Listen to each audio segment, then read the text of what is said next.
My name is Emily Ireland, and this is my second lab based on the magnetic field of a bar magnet. So the purpose of the lab was to find the magnetic field of a bar magnet, to see how Earth's magnetic field affects other magnetic fields, and to understand the relationship between distance and magnetic field. We studied the difference between on-axis and off-axis magnetic fields, and used the Biot-Savart law, which is pictured as the first formula on the right. We also studied magnetic dipoles and how distance affects the magnetic field. The system of this experiment was the magnet and the magnometer, or the magnet sensor. The surroundings were the external magnetic field.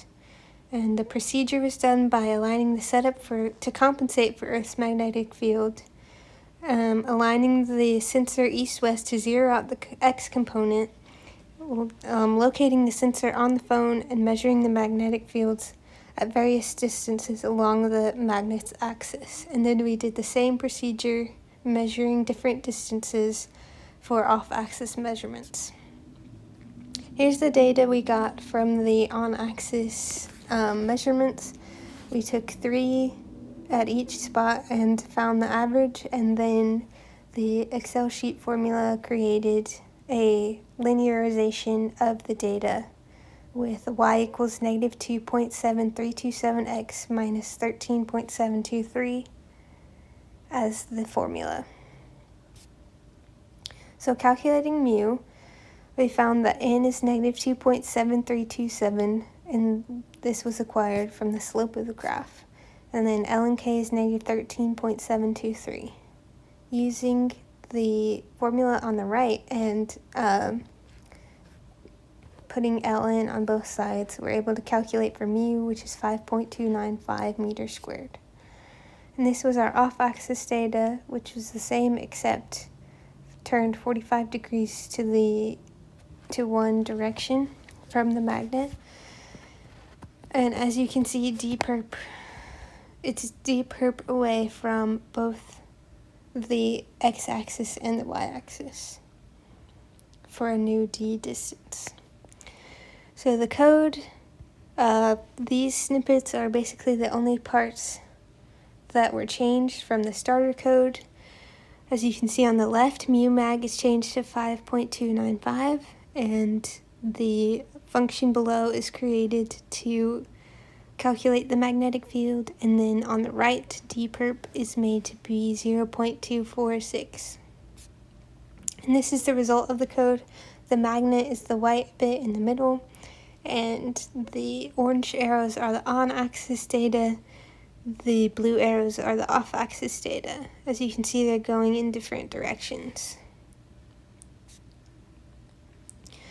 So potential sources of error were the non-exact location of the magnemeter and the phone. It was kind of hard to locate, and throughout the course of the measurements, it may have gotten shifted. Additionally, other magnetic interference could have affected the measurements, and inexact measurements like distance or being off by a few decimals could have also affected the measurements and calculations.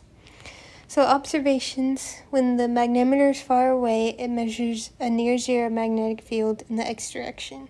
This should be true because the strength of the magnetic field decreases as distance increases, and it will eventually become a near zero measurement farther away you get. The second was, as the magnetometer moves closer to the magnet, the x component decreases.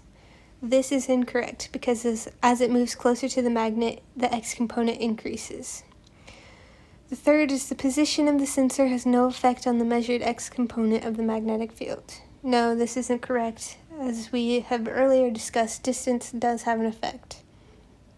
And as the sensor moves closer to the magnet, the measured x component of the magnetic field increases. This is true and is the opposite of why number 2 was false.